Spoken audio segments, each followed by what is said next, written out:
Well, to be able to enter the 3D families, I want to start from the simplest example, which is column. You remember we once had a column. It looked like a bottle. It's a very simple, basic form. Let's go and design it. So for designing it, we need to go for File, New, Family. You know that the structural column is different from the architectural column. Sometimes you choose metric column, while you need to actually select metric structural column. But for explaining, for being able to explain this point, I make a mistake, for example, So when I select metric column, I open it, and for example, after some time, I find out. What do you have here? Family, category, and parameters. Where have we talked about this? Do you remember? If you remember, tell me.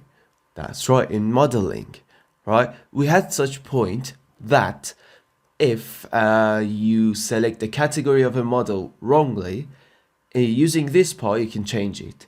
So if it's column, you can roll it down and change it to structural column. Therefore, don't worry. If you happen to select the source of a family wrongly, you can change it through this part. Just like I explained, the 3D families are modeling. Modeling actually shapes the identity of that family. Now, I also want to get into the parameters and all that too a bit. Now, just like you see, the source of this family has some parameters, right? If your column is a rectangle, you can stick your model to these parameters. For example, when I go to extrusion, I exactly draw on these. And then I click these locks, right? I'll lock them. Now, to start, let me tell you that you should always, before actually finishing your model, you should always lock these, right? After finishing, it's nothing much. It's nothing much we do. So before clicking finish, I lock them. I need to lock them and then click OK. Let me shade it. And while I was drawing it, I stuck them to these reference planes and I locked them. Now, how can I test to know if these width and depth change? This was family category. It would change the category. The other one is family types. When you click it, all the parameters that have been in this family or you have designed, actually we will see their list. Now, let's see if we can change them. For example, I changed it to 800 and I see, yes, it can change. So, I haven't actually produced any parameters, I just connected them. But now, let's make thickness parametric ourselves to learn it too. So I select my extrusion and I click edit extrusion. I need it to have an offset. It doesn't matter how much, but for example, anything. Tab and I produce a thickness. Now I want to make it parametric. Let's learn it. For being able to change a size parametric, there are two steps. Step one is to go to annotate and actually pick aligned and measure there, right? This is the first step. You know the shortcut, DI, you don't need to go to that place. One click here, and then that's it. Click in an empty place. Click here, an empty place. Just like that. 2 clicks on the 2 lines and then an empty place. This is the first step. The second step is select these dimensions, right? And then click here. You see, create parameters. A palette will open for you. You need to name it first. For example, it would be thickness. But pay attention to this part. Type instance. By type, it means type properties, and by instance, it means these parameters here in properties. And you do know the difference, right? The parameters in properties, and that we change, just that single object will be changed. Other objects won't be changed. For example, if you have 5 of them, just one of them will change. But the parameters in type properties, if they change, all these objects, all the columns, for example, in that type will change, right?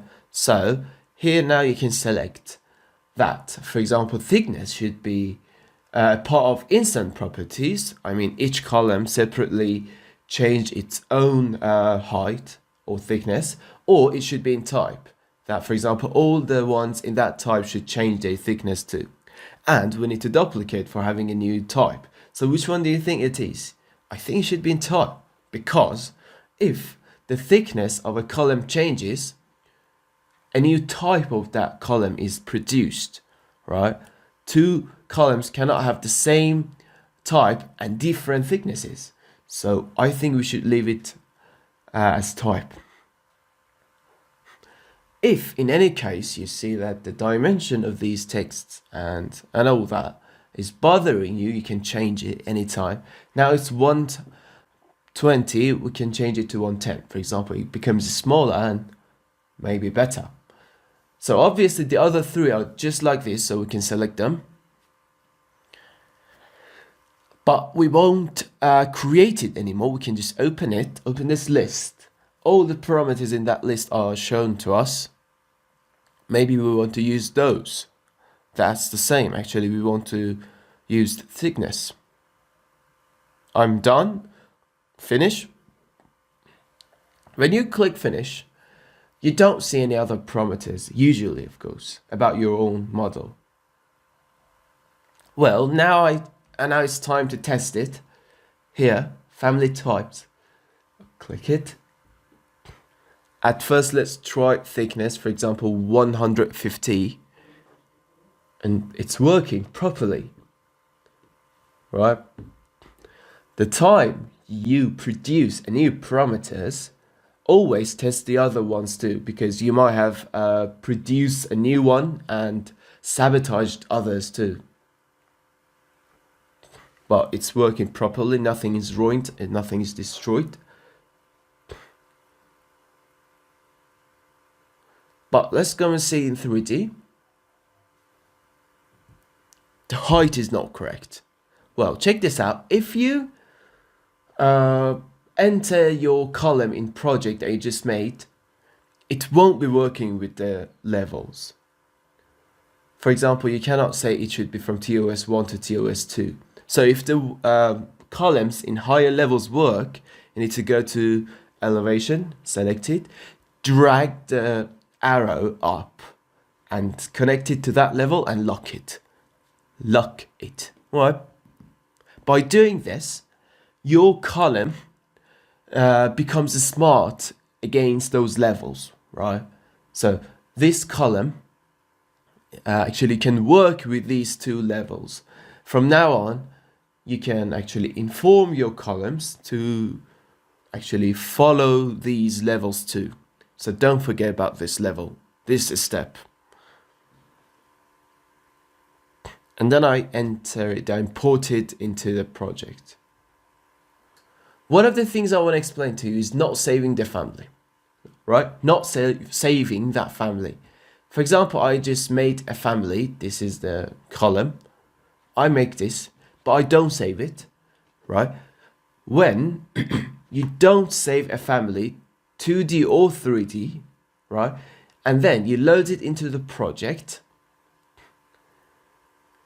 it will be loaded with the name, for example, like 1, 2, 3, with a name. Now, I select it. For example, I say from level 1 to level 2 without any offsets. You see? Now when I select it, what's the name? Family 9. It's not saved anywhere. Just the name is here. So if you don't save a family and we load it, it will be shown as the name. For example, family 1, 2, 3, blah, blah, blah, blah. Then you might think, well, it's okay, I'll save it. Check this out. You loaded it into your project. Now you want to save it. Well, you say, for example, it's called column, for example, type A, column A. You save it. You say, now I load it into the project. You think, you know what happens? Well, that remains and one will be added, just like that. This is too bad. It's very bad. So, actually, just try not to forget your families. Not to forget to save your families. It's the same thing right now, but that one is type A, right? So let's remember to save the families and then load them. If you go and save it again and load it, there will be 2 of them. It's not that much a disaster, but it's not good either. So this is important. It's loaded. Let me select it. Edit type. There are the parameters I said. Now I can use it as a smart family. Please do this. Practice carefully. If you need, watch the video again, because we want to go for the next part, and that next part is very important. You need to have already been prepared for this. So just as usual, practice before going to next episode.